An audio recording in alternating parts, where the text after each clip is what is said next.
Focusing-oriented therapy is very unique and special, as you know.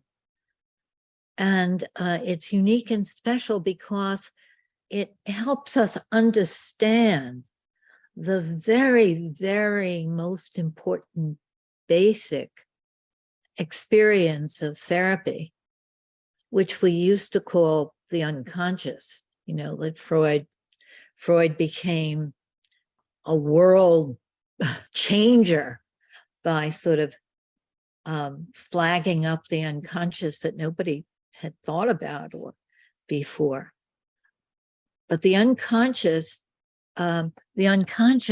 is deep, deep under the water, and it's beyond our awareness completely.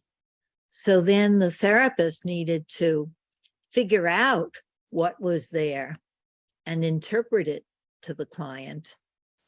And of course, the therapist didn't have concepts to feel into what was there, but figured it out conceptually, theoretically, and interpreted it.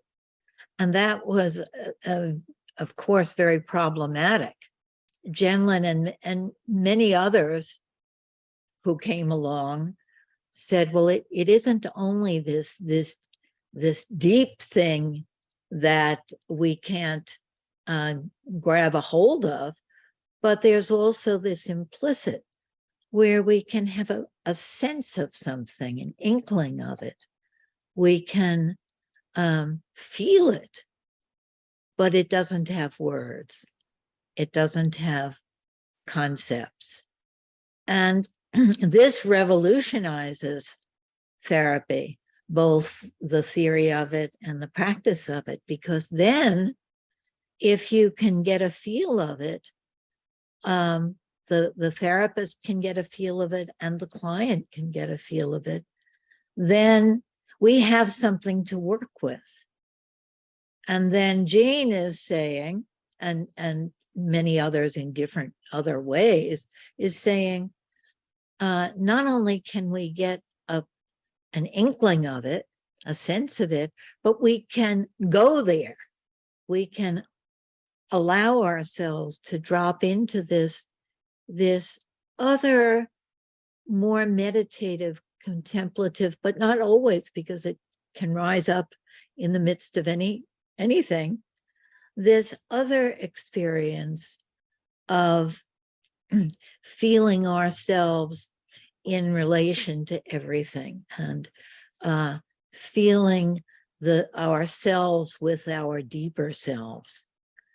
It's an experience of a self state that puts us in touch with our feelings, our larger selves, what is beyond words, what hasn't been conceptualized yet. And so the practice of focusing-oriented therapy is an amazing advancement, because we don't have to only devise exercises or confront the person so that everything is thrown open, or go back to the challenge the client about their trauma, or many of the other things that sort of blast open the door of what's out of awareness, you know, to get to your blind spots. But we can gently invite a settling, and we can open it, and we can be there together, and we can find what is troubling, what is calling to us, what is stuck, all of that's going on. And Jean uses the term that I love, where we're really living.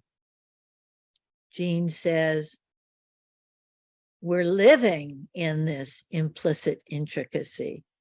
We are this implicit intricacy. And then he says, no, we're not.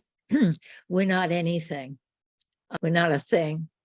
But we're not a thing. We have an implicit intricacy. He changes it too.